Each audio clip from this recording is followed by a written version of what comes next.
আমি কোনো কথা শুনতে চাই না, আমার তালাক চাই মানে চাই। আচ্ছা দিব, 3 মাস দেরি করো তারপরে। কেন 3 মাস দেরি করতে হবে কেন? এখন ডিভোর্স দিলে কি সমস্যা? এখন ডিভোর্স দিলে শীতের 3 মাস কি একা একা বাল ফেলাবো? এই কই তুমি, তাড়াতাড়ি খাইতে দাও, খিদা লাগছে।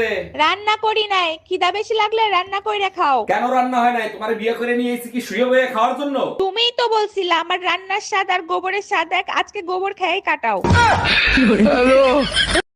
এক্সকিউজ মি, এই জুতো কোথায় পাওয়া যাবে বলতে পারেন? তার আগে বলেন ফ্রিতে নেবেন নাকি পয়সা দিয়ে নেবেন? মানে কি বুঝলাম না। যদি পয়সা দিয়ে নিতে চান তাহলে সোজা মার্কেটে চলে যান, আর যদি ফ্রিতে নিতে চাই? তাহলে বিয়ে করে ফেলেন। ভাবি শোনো না, হ্যাঁ বলো, শুনতিছি। তোমাকে এখন আমি একটা কিস করব।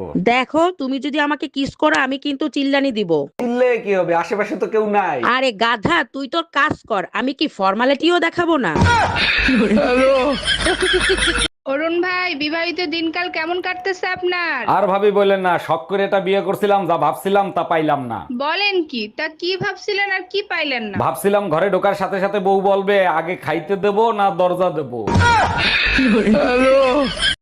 ভাবি শুনলাম ভাই নাকি চলে গেছে। আর বললেন না ভাই, খুব একা একা লাগে। আপনি বলেন তো ভাইয়ের জায়গাটা আমি নিয়ে নেই। তাই নাকি? অবশ্যই নিতে পারেন। তা কখন আসবো? সকালে এসে থালা বাসন ধুয়ে দিয়েন।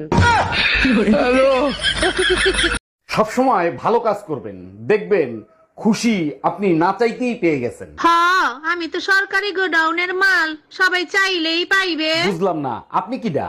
আমার নামই তো খুশি। ইয়ে বলছি, তুমি হোয়াটসঅ্যাপে আছো? না না, আমি তো বাড়িতে আছি। মানে বলতে চাচ্ছি তুমি কি হোয়াটসঅ্যাপ ইউজ করো? না না, আমি তো ফেয়ার অ্যান্ড লাভলি ইউজ করি। আরে তুমি কি হোয়াটসঅ্যাপ চালাও? না, আমি তো চালাতে পারি না। তুমি চালাবে, আমি পিছনে বসবো।